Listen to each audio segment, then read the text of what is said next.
Howdy folks, I'm Ranger Kyle. Welcome to Stelzer County Park. This is your backyard in Lakeside that you never knew you had. I'm going to show you a couple things about this place. So we're under a canopy of Coast live oak trees. And there's a lot of stuff going on here. I mean, the trees, they seem serene and they're not really moving, but you know, there's a lot of critters that are coming and going through this canopy. There's a lot of insects that like living on these trees. Some eat the trees, some eat the leaves, and some just, you know, they kind of like being in the shade. And there's a lot of predators like birds that are after those insects. You won't find some of those insects out in the sunnier places. They're going to be in the shade. So those birds are going to be attracted to places like this. And then there's birds that eat those birds. It's crazy, I know. But you know, there's a lot of stuff going on in these trees.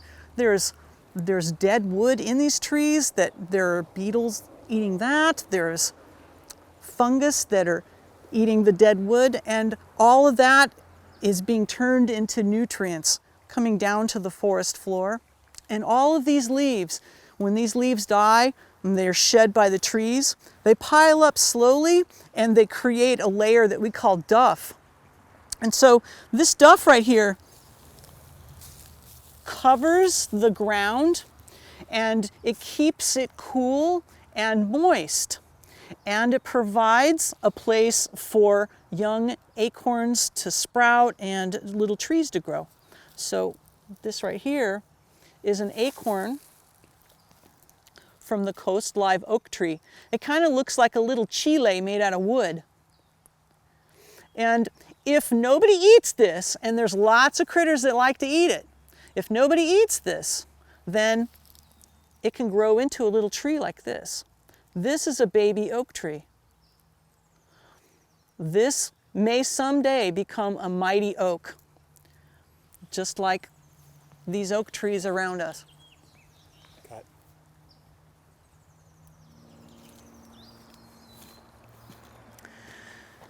It's very bright out here, but it didn't used to be. This tree used to have a huge spreading canopy of branches that covered all of this sky. I call this a sky hole because there's a lack of canopy here. The canopy has disappeared and is letting the sunshine in, and you can see the sky. So it's bright and it's sunny, and it creates a different kind of a habitat. It's a place where grasses are going to grow and such. But there's a lot of available sunshine sandwiches for things to eat. And so there are lots of opportunities for baby trees to get big and to fill in this sky hole with a future canopy. This tree here is the oldest tree that we have in the park. And we think it's about 300 years old. And I can tell you why we say that. So hold an imaginary basketball in your arms. An oak tree that's that big around is about 50 years old, 50. So this branch right here, this trunk of this part of the tree, probably 60 or 70 years old. But look at this. This baby's huge. So this tree is very, very old. This tree has seen the entire history of the United States and then some. It's crazy. But it's still alive. It's still putting out branches. It's still making little acorns. It's just that it's tired now, and it has lost a lot of branches over its long, long life. But it's still pretty cool.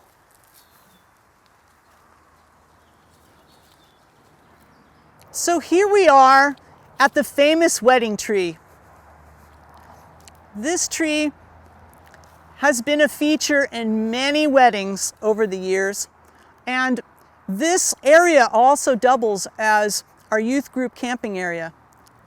And this big tree, believe it or not, it started out from a teeny weeny little acorn just like this.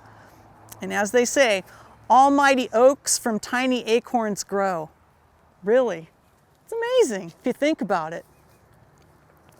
So all trees have a lifespan, and this tree is starting to see its age, and it's starting to get a little bit thin up top.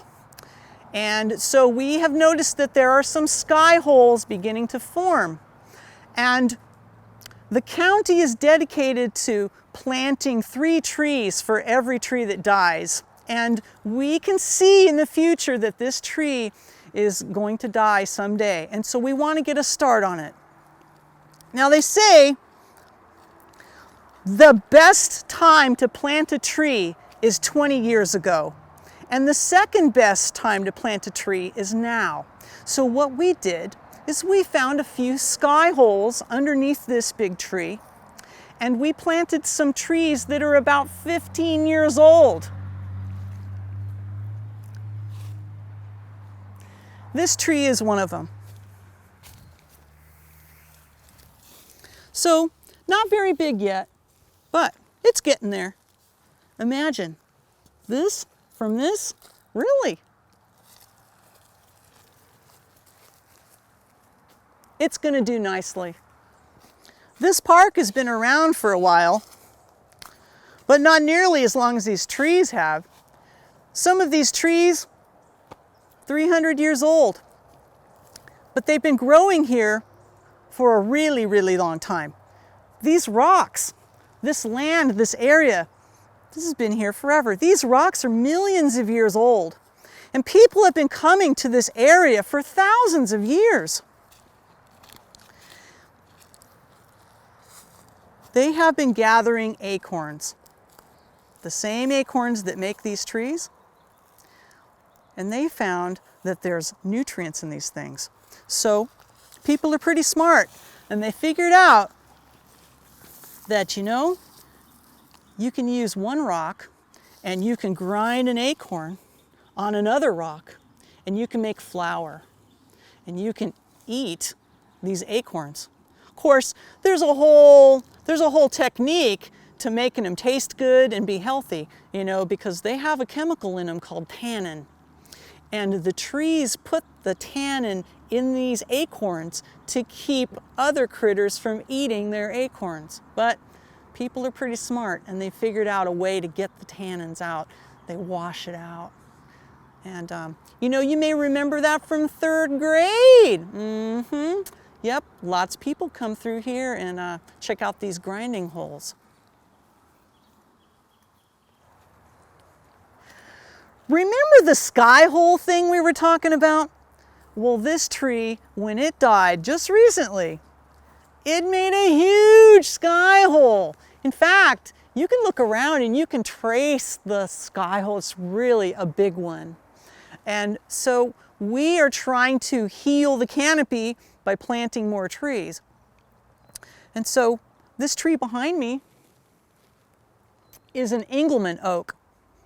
And this is another one of these big trees. This came to us in a 60-inch wooden box. I mean, big, big, big box.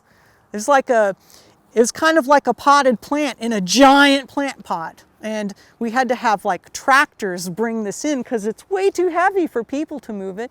And we dug a big old hole and put it in. We have some irrigation that you can see.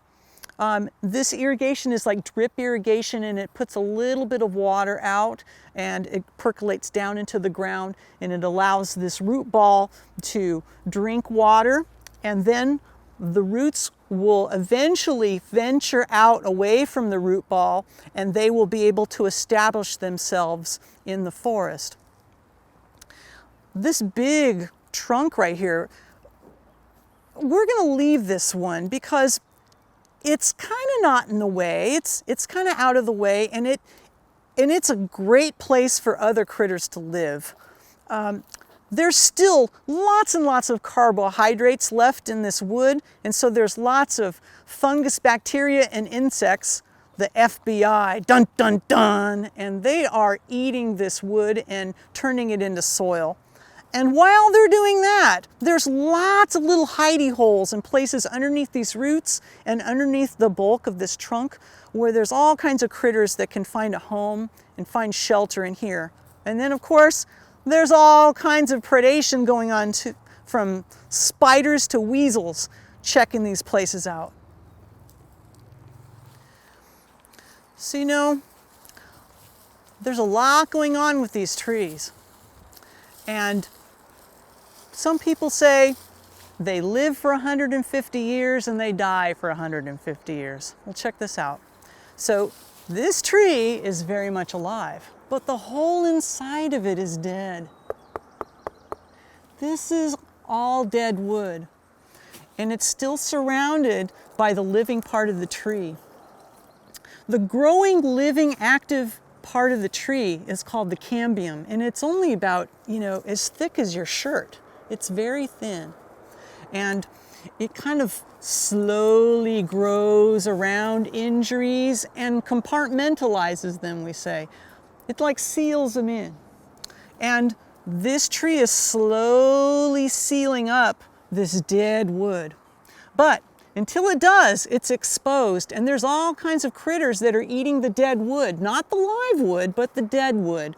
So all these holes you see, these are exit holes from beetles who spent their lives as grubs inside here eating the wood, because wood is full of carbohydrates if you're able to digest it.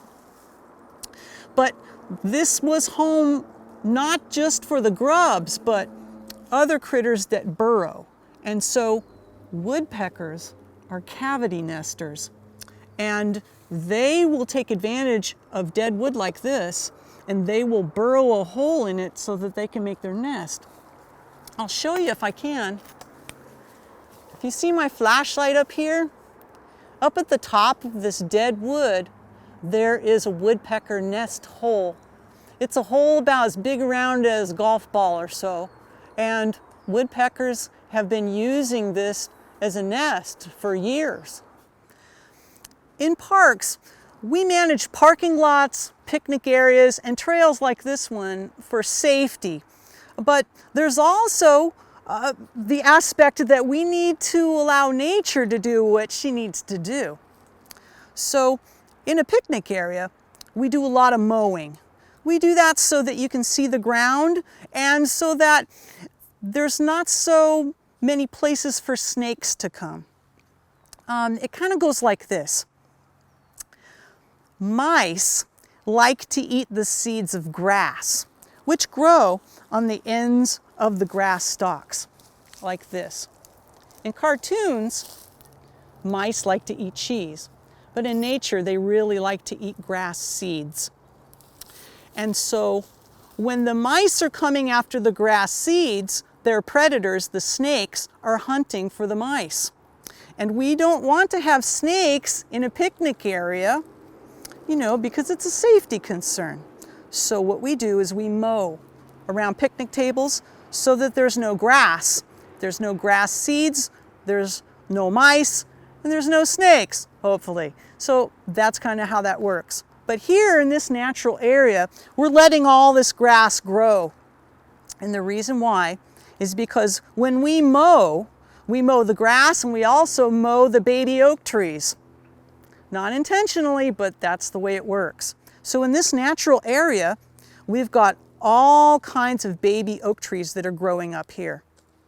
And so we like to say, in revegetation areas, we say, we don't mow so the acorns will grow. So I encourage you to come on out and check out your backyards. We just take care of them for you. Thanks so much for walking around with me today and letting me talk your ear off about trees and such. We'll see you around.